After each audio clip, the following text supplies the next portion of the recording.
ग्रामदैवत श्री सिद्धरामेश्वर यात्रेतील तिसऱ्या दिवशी बुधवारी रात्री हजारो भक्तांच्या उपस्थितीत होम प्रदीपन सोहळा भक्तिमय वातावरणात पार पडला। होमकुंडात बाजरीच्या पेंढ्यांपासून तयार करण्यात आलेली प्रतिकात्मक कुंभार कन्या सौभाग्याचे अलंकार घालून विधिवत पूजा झाली अन हिरे हब्बूंनी तिला अग्नी दिला।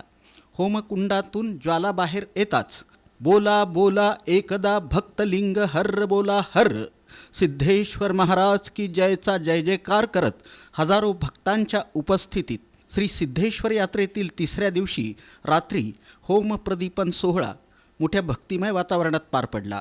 कन्येचा सात्विकता अग्नी बघा किती प्रसन्नतेने येत आहे आणि अग्नीने कुंभार कन्येचा स्वीकार केलेला आहे। शुभम भवतु शुभम भवतु शुभम भवतु। सोहळ्यानंतर उपस्थितांनी एकमेकांना तिळगुळ देऊन मकर संक्रांतीचा सणही साजरा केला। बुधवारी सायंकाळी 5 वाजता मानाच्या 7ही नंदीध्वजांसह पालखी मिरवणूक हिरेहब्बू वाड्यापासून मार्गस्थ झाली। बाबा कादरी मशीद, दाते गणपती, राजवाडे चौक, दत्त चौक मार्गे ही मिरवणूक जुन्या फौजदार चौडीजवळ काही काळ थांबवण्यात आली। तिथं पहिल्या नंदीध्वजाला नागफणा बांधण्यात आला।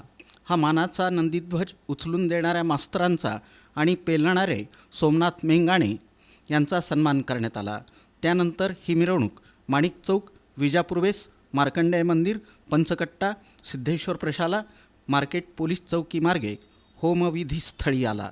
तिथं भक्तिभावात आणि उत्साहात होमप्रदीपन सोहळा पार पडला। होमविधीचा सोहळा पार पडल्यानंतर पालखीसह 7ही नंदीध्वजांची होमकुंडाला प्रदक्षिणा घालण्यात आली। त्यानंतर मिरवणुकीनं पालखीसह नंदीध्वज भाकणूक स्थळी निघाले।